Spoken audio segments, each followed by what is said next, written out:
about to break it down, about to break it off. Baddie of the night, dancing looking fine. Damn the way they move, send a shiver down my spine. Check, check, check, check, the rain never flex. Damn that salty sizzle, we're the dead chef. I know you feeling hungry, grab a fat slab of meat. It's the raw post show with your boy Nerdy. Get ready, get What is up, everybody, and welcome to the Casual Wrestling Show. If you're new here, hit that sub button right off the bat. If this isn't your first time, then welcome back. Make sure to cast your vote for Baddie of the Night. And if you have an award to submit, go ahead and send that to me through the Discord DMs. This show is simple. We break down my 5 biggest questions coming out of Monday Night Raw. This is a live podcast, so make sure to submit your hot takes, opinions, and questions in the chat, and we will get to those at the appropriate time. No more paywall for the channel. Everything is free. No more super chats, nothing like that. Just come hang out and have fun. Let's jump right into it tonight with my 5 big questions coming out of Monday Night Raw. I have number 1. We didn't learn tonight who is going to be the 5th member of the OG Bloodline and the new Bloodline. My second question is Damian Priest a better champion than Gunther? Number 3, who is it benefiting in the story to drag out the Xavier Woods heel turn? Number 4, why are we supposed to care about the Wyatt 6 at this point? And number 5, are pre-taped Raws better than just taking a week off? So let's talk about it.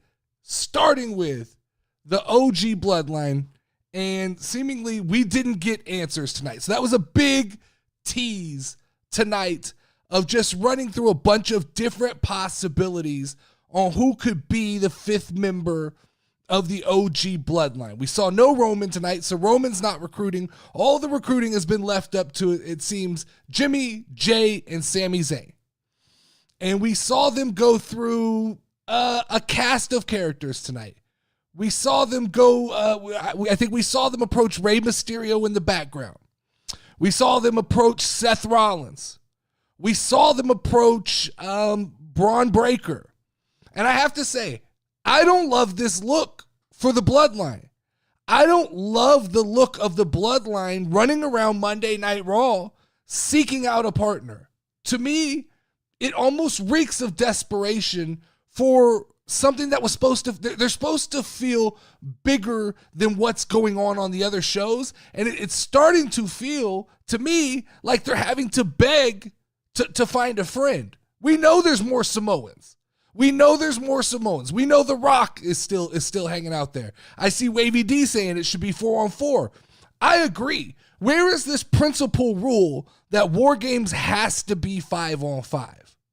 Where is that written in wrestling law that Wargames has to be a 5-on-5 situation? Because the way it looks, I know a lot of times when we go play pickup basketball, if you got 4 guys, I got 4 guys, let's just run 4s. So why are we having to, it feels a little goofy to me that the Bloodline is out recruiting guys like Braun Breaker or Seth Rollins, guys who really have no business being in this storyline. And ultimately, I think we're leading towards the tease. I think that The Rock ends up joining this match in some form or fashion. And then I don't know who maybe Cody Rhodes on the other side. We Too Deep saying Wargames has always been 4-on-4. Why are we changing it? See, I don't even remember that. But if that's the case, yeah. Why? What is the need for the 5th person? What is the absolute, what is the need to go get the 5th person? Because it definitely felt awkward tonight for me to see the Bloodline, the OG Bloodline, reach out to Seth Rollins when I saw a lot of people in the Discord explaining how this could be epic. I get it. I understand. I agree with a lot of the points that were given, but from my heart of hearts, I like the answer that Seth Rollins gave, and that is, I don't think Seth Rollins should ever team up with Roman Reigns again. WWE has in their back pocket 2 of the biggest superstars, Roman Reigns and Seth Rollins. They should be more on a collision course against each other than ever tag teaming together again. I see Gear 2 saying, no Cody Rhodes, please. I'm in a complete agreement with that. I don't want Cody Rhodes in this match. I hope Cody Rhodes is is busy with Kevin Owens and Randy Orton and that storyline is fine how it is. But what I don't understand is this inherent need to book this story in a sense that makes it look like both sides. Solo Sikoa's pleading with Sami Zayn one week. He's pleading with Seth Rollins the next. I don't understand the need to do those things. OG Wargames was 4-on-4, they're saying. Tristan Sloan says the Bloodline will debut Hikuleo as the 5th member. I said there's enough Samoans. There's enough Samoans hanging around out there that we definitely could find 2 more to balance these teams if we have to have 5. We Too Deep says it's going to be The Rock for Team Solo and Cody for Team Roman. That feels like if you were just playing the betting odds, that feels to me that's the best poster. That's the biggest selling point, right? Is that if you put The Rock on one side, he's got problems with Cody Rhodes. You put Cody on the other side. That, to me, that's the best poster. We've already cleared up some of the bullshit between Roman and Cody, so it makes sense. It can work. It's not what I want, but I think it definitely can work. Where it's going to be Team KO for Team Solo and Cody for Team Roman. I like that less.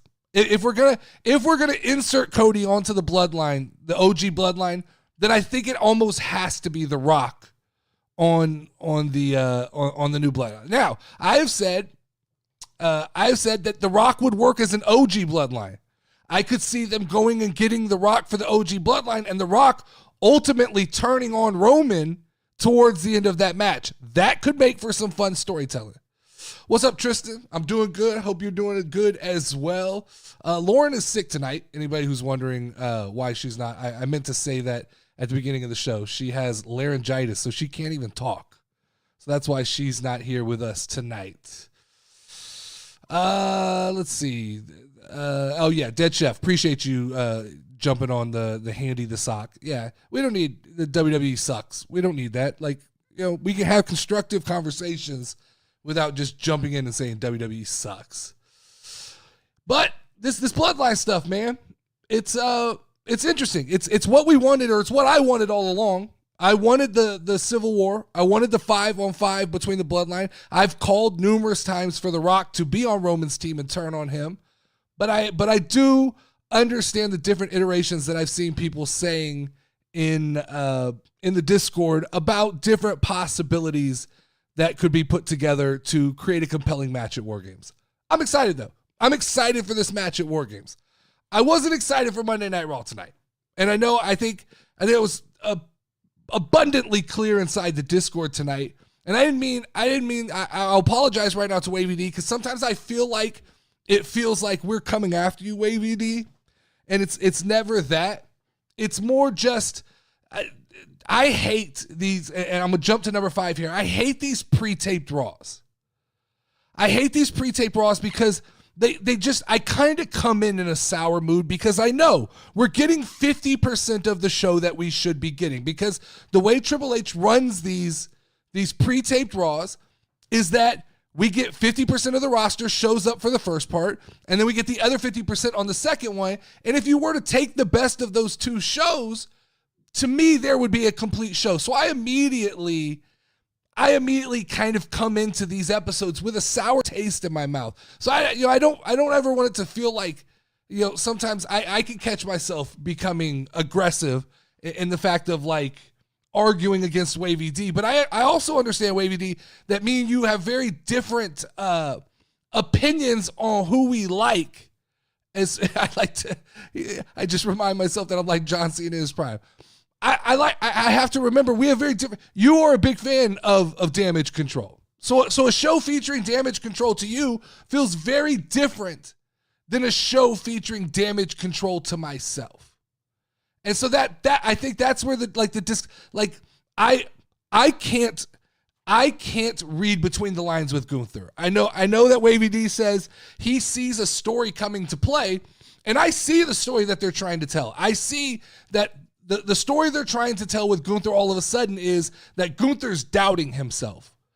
But I don't like that because Gunther hasn't established enough to me that he's a top dog in charge heel to now be doubting himself. It feels to me like a punt. It feels to me we got to fourth down. They've decided we can't push forward with Gunther. And that leads me to my number 2 question this week. And that is Damian Priest a better champion than Gunther? Now, I think if we'd have asked this question 6 months ago, without a shadow of a doubt, everybody would have said 0 chance.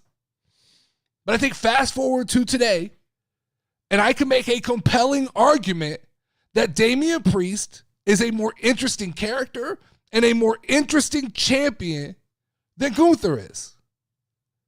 And that's going to be hard to swallow for some people. Last week I said Kevin Owens was the greatest wrestler in all of wrestling, right? I threw that out there. That's always been my opinion. And I got a lot of pushback. A lot of people came to me and said, no, it's Gunther. I said, you're going to have to explain that to me. I don't understand the play for Gunther here. Gunther has not shown me that he can convey character. He has not shown me that he can talk on a microphone. In the ring, solid. Gunther's great, right? And when Gunther has somebody to carry him on a microphone, he can be serviceable. But I will agree with Dead Chef here in that Damian Priest just has more charisma. Damian Priest just gives me more of a reason to give a shit about what's going on TV. And the big part for me is story, right? I have to get behind character. I cannot watch fake fighting for the sake of watching fake fighting. I just can't do it. And so to me, Gunther represents a wet paper towel. He doesn't give me a reason to love him, and he doesn't give me a reason to hate him. And so that's the problem for me. At least Damian Priest has enough moxie that he gets me behind him that I'm like, all right, I'm gonna root for Damian Priest in this situation. But 6 months ago, during his IC title, the weird thing to me is during Gunther's IC title reign, he was booked a little better than I feel like I feel like they tried to just copy and paste his IC title run to his World Championship title run, and they didn't think they had to add any flavor in order to make this title run seem better. And to me, I'm not loving Gunther as champion. I think I saw someone say Raw is lacking altogether right now. The main event scene is really lacking star power. Yeah, I think that's a fair assessment. I think with, where did Drew McIntyre go? Where did CM Punk go? I understand these guys, big feud over the summer, but we've been left kind of high and dry here. We don't have the firepower to just make it through the winter without, a quarter of the roster who is kind of the main event guys that we look forward to. Gunther is like the filler episode of Dragon Ball Z. That's interesting. It does feel like Gunther's title run is starting to feel a tad bit transitional to me. Like he's setting up for who's the next guy. Is it Damian Priest? Is it CM Punk? Is it Seth Rollins? But it doesn't feel like I don't think WWE can make a long-term investment in Gunther at this point. Damian Priest is more interesting, but I feel like they let him fizzle out before he won the belt. Yeah, I had said it. There was a point in time where I said I don't think Damian Priest would ever win a title again. I think Damian has made a strong case coming out of the Judgment Day that I was absolutely wrong. And I think he's kind of, resurged the flame. And now what they have to do with these champions, though, is they have to give them momentum. They kind of let these people get title belts and then just completely stall out. They did it with Liv Morgan as well. Liv Morgan became champion and she just kind of stalling out. You still have to have, I think, some sprinkled in title fights here and there that are just for the sake of the title. I still I miss number one contenders and things like that. And even if they're involved in a storyline that is outside that number one contendership, I still feel like they should be defending those titles. It is very strange to me that most of our world champions across the board just do not wrestle on Monday Night Raw. They just don't. When is the last time that they just wrestled a match. I'm not talking about, every so often they build up a big title match that's really a premium live event match that they put on a Monday. I'm talking about just a standard Monday Night Raw. They just get in the ring and wrestle. And not a tag team match either. Don't give me tonight. Don't tell me Liv Morgan was in a match tonight. I mean just a one-on-one match between a champion and just somebody on the roster. I can't remember. Nerdy D, how far do you think WWE will take the boundaries on Netflix next year? Your thoughts? Not as far as we want them to. I still think Triple H and TKO view WWE as a family program. And so I think they'll loosen up a little bit. I think there will be maybe the last hour of Raw. If Raw goes back to 3 hours, I can see the last hour of Raw being a little more loose, a little the F-bombs free flying, or maybe not F-bombs, but the shits and the asses and the more the Rock speak is what we'll say. How the Rock talks, I could see that, but I don't think it's not going to change dramatically when it hits Netflix. I just can't see them changing the formula it's working right now. That's one of the issues right now is that this is working. Everything Triple H is doing is working. Even if I don't love it, a lot of it is working. If Stone Cold, The Rock, John Cena, Triple H, Randy Orton, Batista, and all the others could wrestle on weekly TV, so can today's stars. I agree. I think it's absolutely ridiculous that you have a talented pool of wrestlers, but it's just like, I don't know what, it does feel like Triple H is saving everybody for the premium live events, it's leading to some spectacular premium live events, but it is making some of these Monday Night Raws and some of these Friday Night SmackDowns a little tougher to watch. They had Braun Breaker going for the speed title. Why? So this was a point of contention in the Discord, and this is another one where we went at Wavy D. And this one, I will dig my feet a little bit into the ground on this one. If we are going to have a speed championship, okay, and we are going to have people of caliber of Sheamus and Braun Breaker fighting for said title, then let the title needs to appear on Monday Night Raw and Friday Night SmackDown. I don't understand. If we're doing cross promotion, what is the idea? I understand of not defending the title on Mondays or Fridays, but the fact that the title can't even appear on those shows is absolutely ridiculous to me. That makes no sense. That's the argument I make, is that I'm okay. You want to have Braun Breaker versus Sheamus, but then don't show me that's happening. And then on Friday, when Candice LeRae comes out, pretend like she's not the speed champion. I absolutely cannot stand that. What's up, Breezy? Breezy says Sonya Deville not in the running for baddie of the night is criminal. You got to talk to Wavy D. You got to talk to Wavy D about that. Let's see. Sonya is a baddie. I stand with Breezy. Man, the Sonya love tonight, it's there. If it's part of the company, it needs to appear on Raw and SmackDown, or it's not canon. I'm still of that belief, We Too Deep. Until you show me that belt on a show, because I am. The reason this is called casual wrestling. I'm not watching anything on Twitter or X. I'm not watching anything I got to search out on the internet. I'm watching Monday Night Raw and Friday Night SmackDown. That is what I watch in premium live events. I don't even watch NXT unless it's integral to a storyline that's going on main roster. And so until you show me that belt, until I can see that belt with my own two eyes on a Monday or a Friday, I don't believe it's canon. I don't even believe it exists.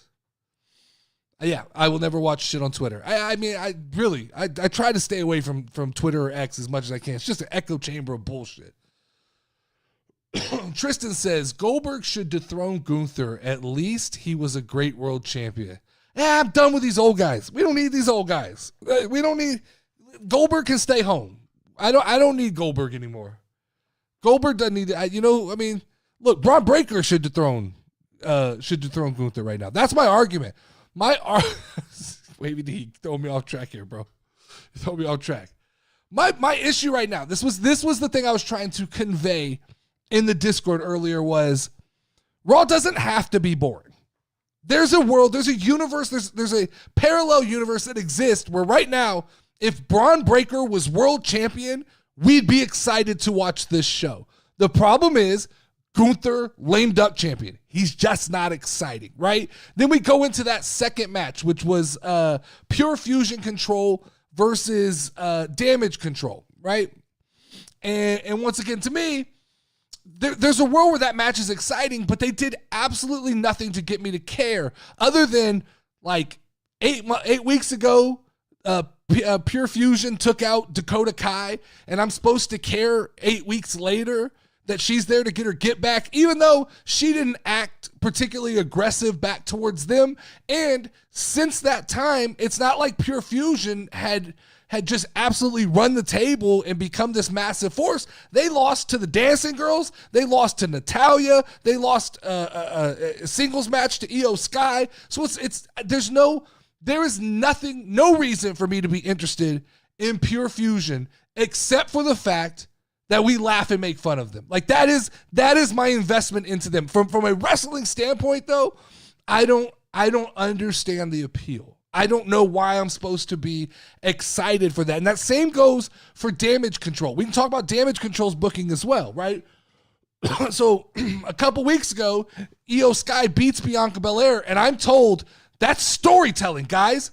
Nerdy D, you need to chill out. That's storytelling. It's leading to something bigger. There's a bigger moment about to happen.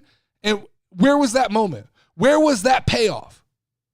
The payoff was that now Io Sky and Bianca Belair are on the same Wargames team.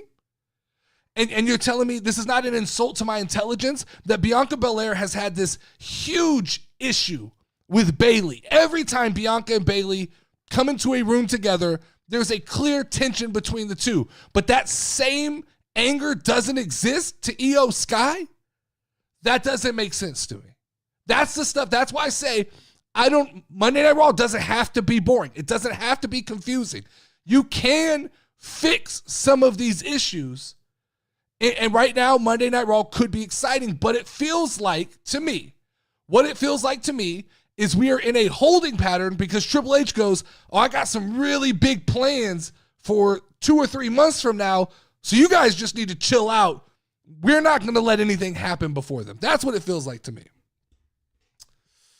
Lasagna says, are they really still trying to push towards a women's? Oh yeah, no, the table was laid tonight, guys. If you don't think that was your women's War Games match tonight, I wrote it down, right? It was Liv, Nia, Tiffy, Raquel, and I'm sure they'll add one more versus Bianca, Jade, Naomi, Io, and they'll add one more. And that's your women's War Game match thrown together 2 or 3 weeks before War Games.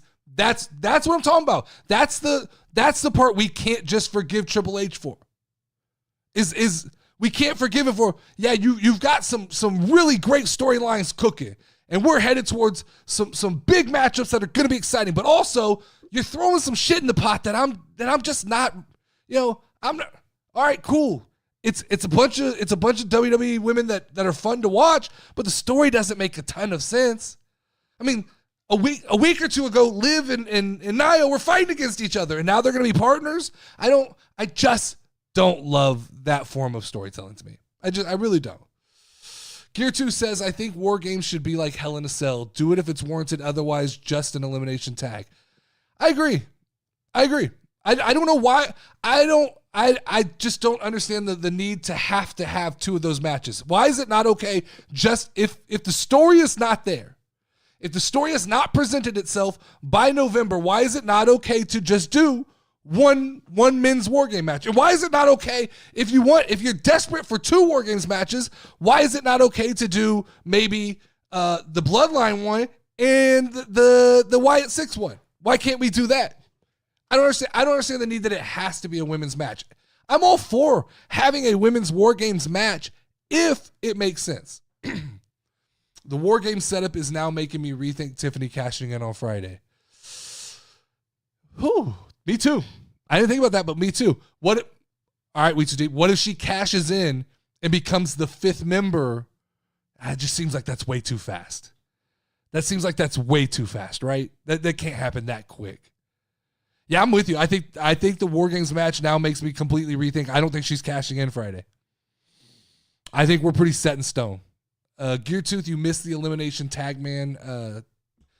It's funny. It's funny how quickly, like, everybody, you get excited for War Games, and then a couple years removed from that, you start to miss what you don't have. I don't know why we can't do both. I don't know why can't this be, and maybe we're jumping to conclusion. Maybe this is an elimination tag match. Maybe this isn't a War Games match. I don't know.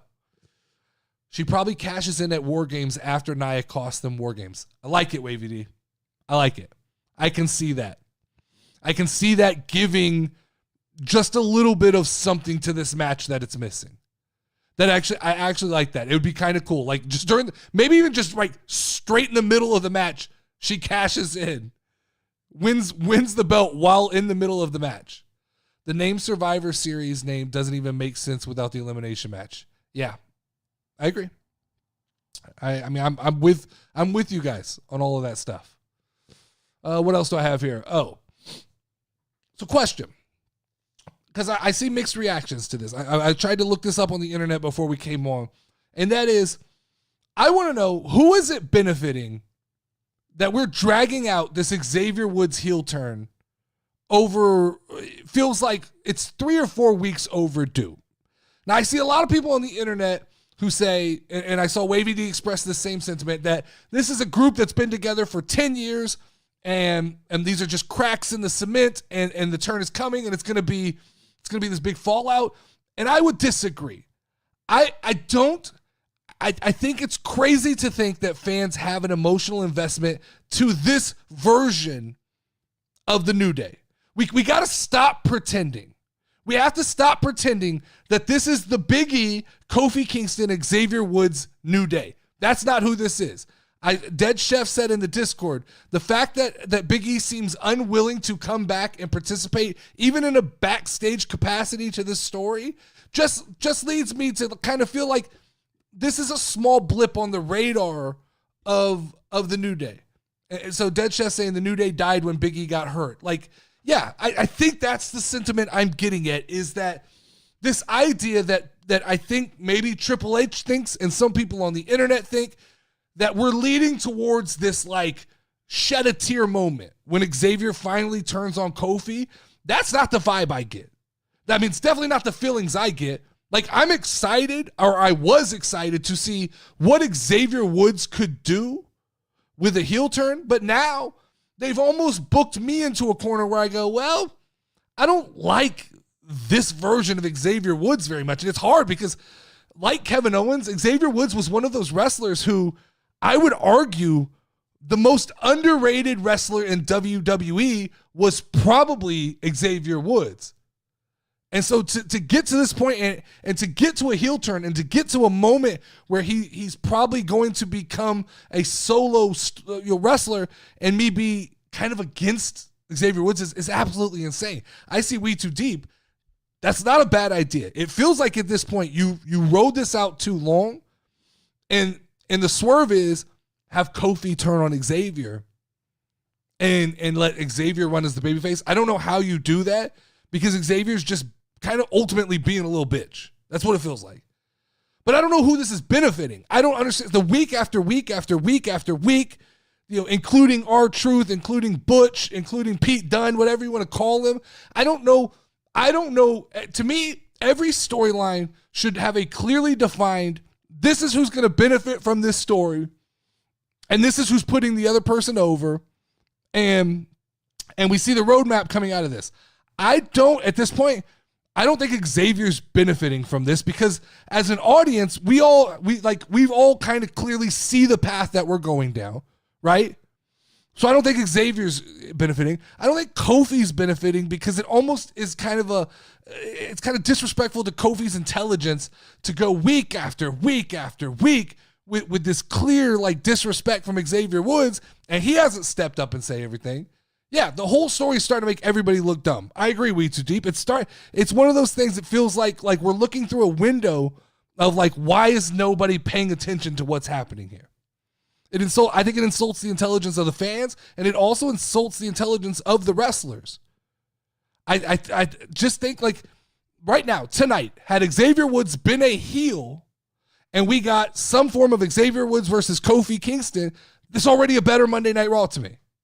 But what are we dragging this all? It's almost like Triple H has these stories and he feels an inherent need to hold on to them because he can't. Wrestling is an ever evolving storyline, right? You have to be able to keep firing off these big fun storylines, and we can't have nights like tonight where it just feels like nothing progressed.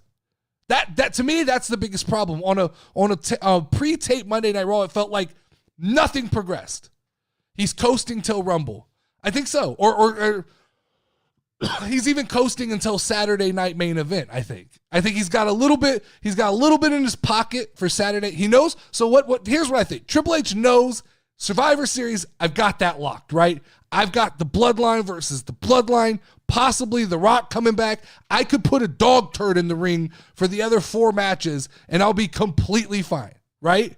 And so I think he's got a little bit in his pocket. We were talking about for Saturday Night Main Event, right? He gets a couple things there, drops a couple crumbs on us to keep us hungry. And then we get into January where all of these storylines that he's kind of, put us on his shoulders and pulled us through, that's when they all come to fruition. All of a sudden we probably get a pretty good Royal Rumble. We're going to get a good Elimination Chamber, and then we'll get a hell of a WrestleMania, and we'll all forget about this shit. But it is the same talking point week after week, We Too Deep. It is the same that Triple H is coasting between the big events. It really does. I really do feel passionately about that. But last thing I want to talk about here tonight is, why are we supposed to care about the Wyatt Six? I'm more confused now than I've ever been about what is the whole situation with the Wyatt. So the Miz was kidnapped by the Wyatt Six, and they're still the baby faces. And seemingly it seems like the Miz cut a deal to give the Wyatt Six the New Testament, but then the New Testament, it was all planned by Miz. It's so convoluted. It doesn't make sense. The Wyatt Six were supposed to be scary. They were supposed to scare me, right? That was their big thing. They were spooky, but tonight they just got their ass whipped. And I understand the laughing situation at the end. I understand. It's almost like Triple H has these like 90% bad stories that have 10% that you go, all right, I guess I see what you're doing there, but it's not enough. It's not enough. It doesn't make sense to me that the Wyatt Six buried the American Made team, buried them. They're pretty much cooked, right?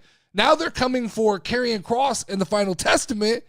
And once again, it's this weird, there's no real defined reason this is happening.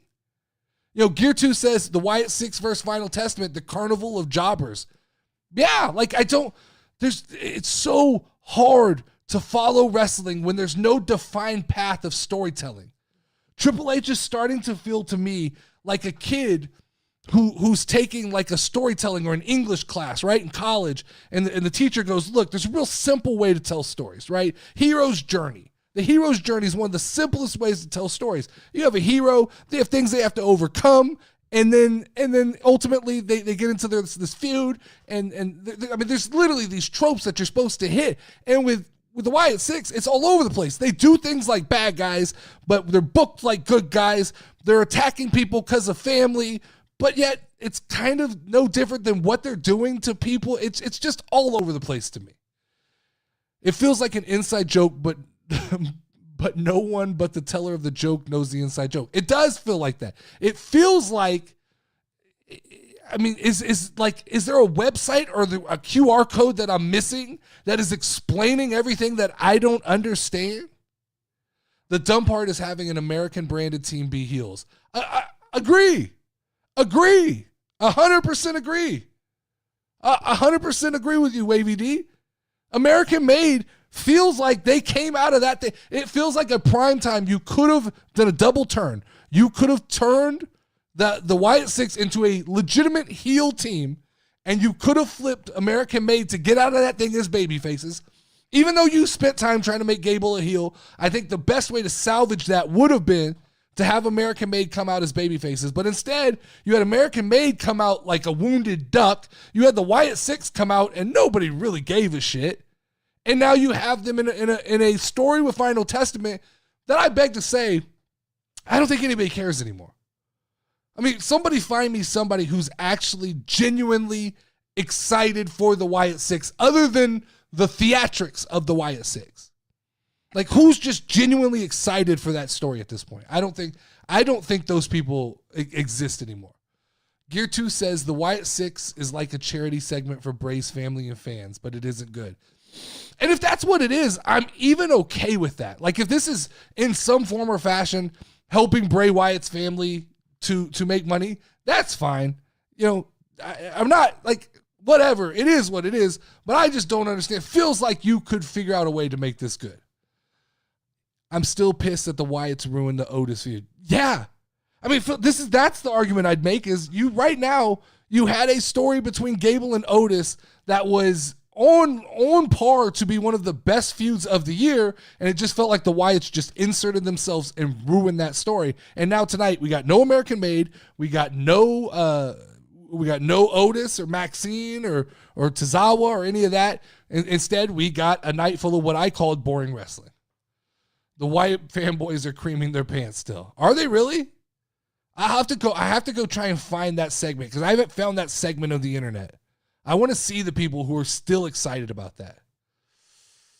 But yeah, that's pretty much it. That's pretty much what I have to talk about tonight. We can run through Baddie of the Night real quick here. Baddie of the Night. What do we got? Ooh, I don't like this result. I don't love this result, guys. First off, have to go out and say, big disclaimer before we start. Any Baddie of the Night list where Bianca Belair is on the television and she is not listed as a top 4, to me, is an invalid list. Now, it's not my list. I don't make the list. This is Wavy D's list. And Wavy D, this is valid for the Wavy D list. But I will just go on protest immediately as in saying, no Bianca Belair, I don't condone the list. Having said that, I don't agree with tonight's winner. Nothing wrong with Jade. Jade, perfectly acceptable. But I felt like, to me, a returning Dakota Kai deserved a little bit of respect on this list. It felt like, to me, I'm going to guess here that me and We Too Deep might have been the only two to vote for Dakota Kai. Because it was probably in protest of Bianca Belair, I feel like. We Too Deep says, Bianca not being on this list is a crime, so I necked the... Oh, he picked Jade. You picked Jade. Okay, We Too Deep. You picked Jade. I actually voted for Dakota. She's not hot, though. Who, Dakota? We're saying Dakota Kai's not? Trying to be inclusive with my list. A black, an Aussie, an Asian, and a white. We don't see race around here, Wavy D. We don't do that. It's the 4 best. The 4 best make the list. That's how we got to roll this thing. Ooh, Dead Chef saying Dakota Kai not hot. That's a hot take, man. I feel like that's a hot take. Yeah, ooh, caught me off guard there. But with 11% of the vote, Liv Morgan. Liv Morgan was, it looked like early on, was scoring well here. Jade looked better than Bianca tonight. I agree with that. I don't disagree with that, Wady. Dakota Kai is a babe. We Too Deep. All right. Sorry, I'm not sorry. Damn, you're banished, Chef. Dakota is okay. I wouldn't vote for her, though. Me and We Too Deep just must have similar taste. That must be what it is. And Dakota took Bianca's spot because it was her return. Okay. Fair argument, Wavy D. I will accept that as a fair argument. I like your explanation there. I'm not mad at it. Yeah, so with 10% Liv Morgan, it's still kind of flipping around here. At 15%, Dakota Kai got third. Io Sky at 25%. Y'all, a lot of y'all are into that anime shit. And at 50%, Jade Cargill. So Jade Cargill ran away with it. I'm not mad at that. I guess I just like Dakota Kai, but Dakota's pink and white hair did something for me, but now that that's gone, wow. Okay. Look, to each their own. We Too Deep. Who's voting for Io Sky? Who's into the My Hero 6 shit? Who's that? Who's voting for Io Sky?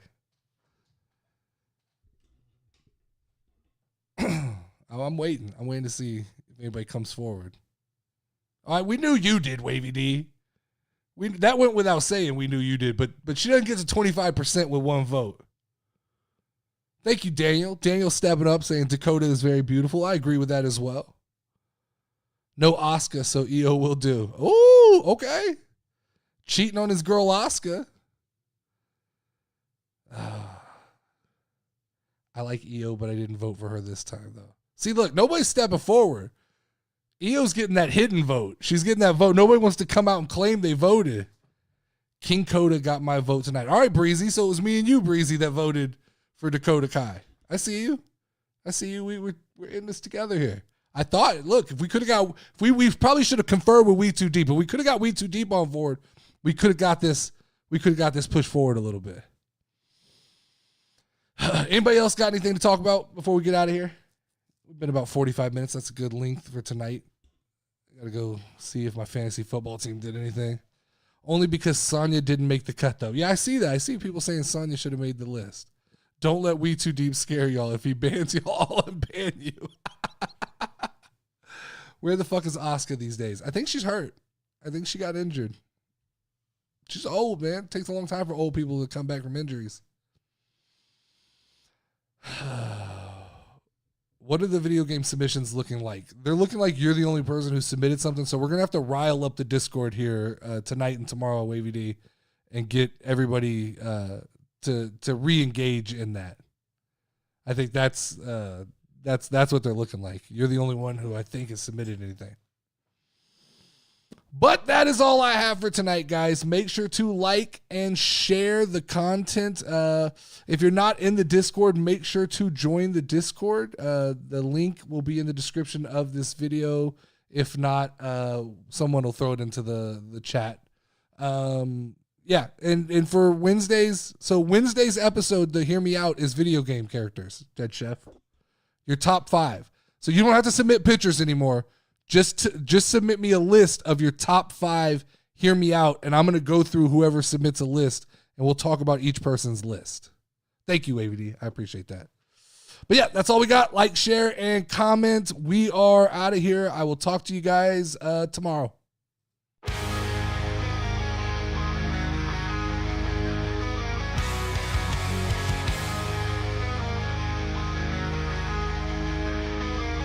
It's about to get raw, we about to make noise, we about to break it down.